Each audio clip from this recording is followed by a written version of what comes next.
Bismillah, Assalamualaikum warahmatullahi wabarakatuh. Bagaimana kabar anak-anak hari ini? Semoga kalian baik-baik saja.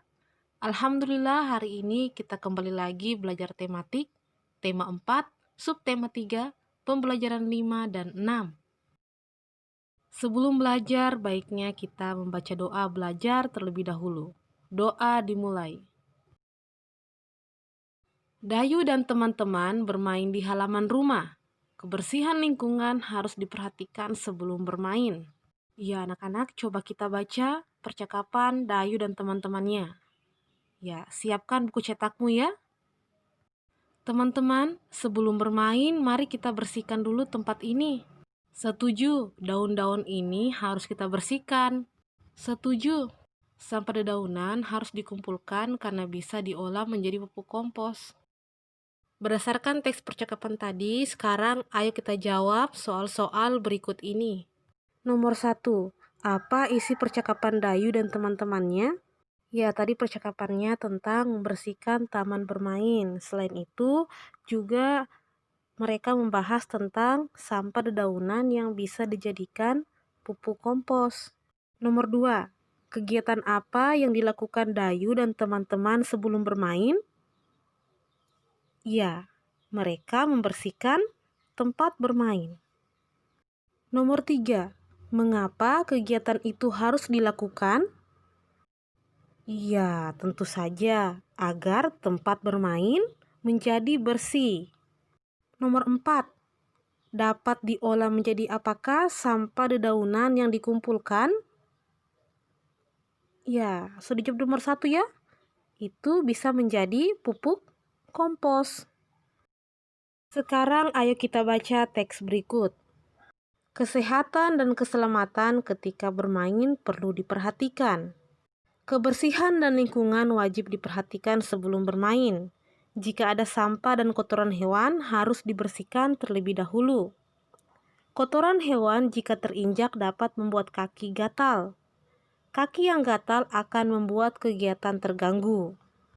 Keselamatan dalam bermain juga harus diperhatikan. Jika ada benda tumpul atau benda tajam harus disingkirkan. Misalnya saja, duri atau potongan kayu yang tajam. Duri dan potongan kayu yang tajam dapat melukai kaki. Kegiatan bermain pun akan terganggu. Oleh sebab itu, kesehatan dan keselamatan bermain harus selalu diperhatikan. Iya, dari judulnya pada teks ini sudah terlihat membahas tentang kesehatan dan keselamatan ketika bermain.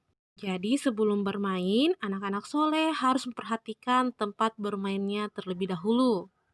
Tentunya kalian tidak boleh bermain di tempat yang kotor. Misalnya saja tadi dibahas di tempat yang terdapat kotoran hewannya. Karena jika terinjak akan membuat kaki menjadi gatal.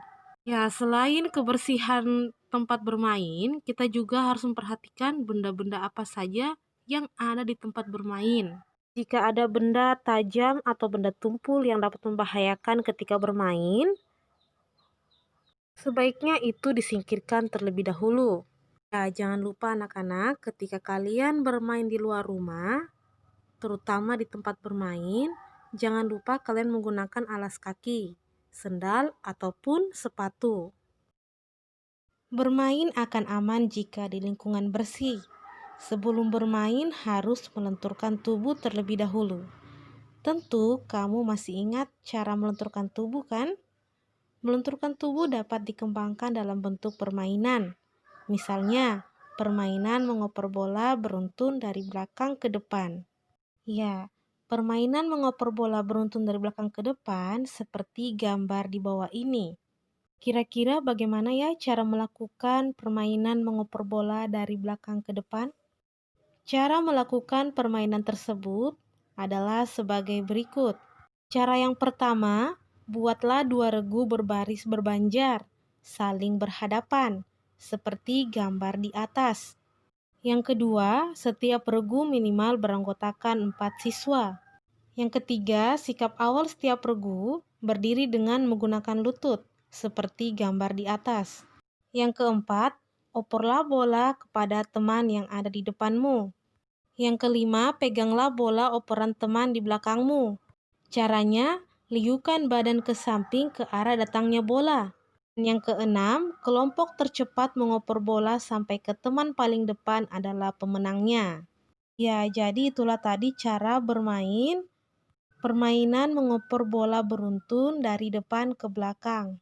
Ingat, permainan mengoper bola beruntun dari depan ke belakang berguna untuk melenturkan tubuh. Bermain kelereng dan bermain tali dapat membuat tangan kotor. Tangan harus dicuci setelah bermain. Ya, sekarang coba dengarkan bacaan percakapan teks berikut. Nak, setelah bermain nanti harus cuci tangan ya. Di depan itu ada keran air. Di sana ada juga sabun dan spons. Iya ayah, kami akan mencuci tangan dengan bersih. Ya, jadi pada teks percakapan ini dijelaskan bahwa anak-anak setelah bermain harus mencuci tangannya menggunakan air mengalir dan sabun. Ya, sekarang ayo kita baca teks berikut. Kesehatan badan perlu dijaga. Menjaga kesehatan badan itu penting. Hal ini dilakukan agar terhindar dari penyakit. Penyakit akan mudah datang apabila kurang memperhatikan kesehatan badan. Jika badan sakit, semua kegiatan akan terganggu. Nafsu makan pun akan berkurang. Banyak cara yang dapat dilakukan untuk menjaga kesehatan badan.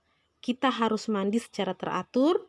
Kita dapat menggunakan sabun mandi agar lebih bersih. Selain itu, kita harus mencuci tangan sebelum makan, mencuci kaki sebelum tidur, menggosok gigi setelah makan dan sebelum tidur. Dengan demikian, badan akan bersih dan sehat.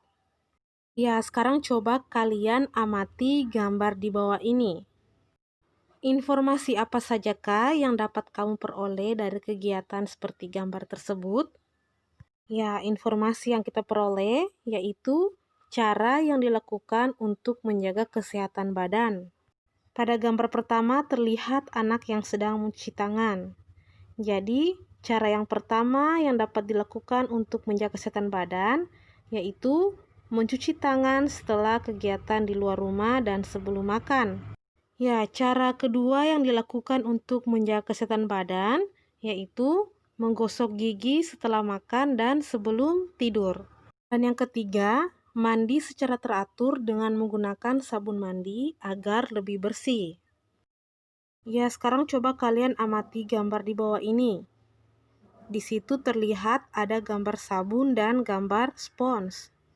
Gambar sabun dan spons berbentuk balok. Balok merupakan contoh bangun ruang.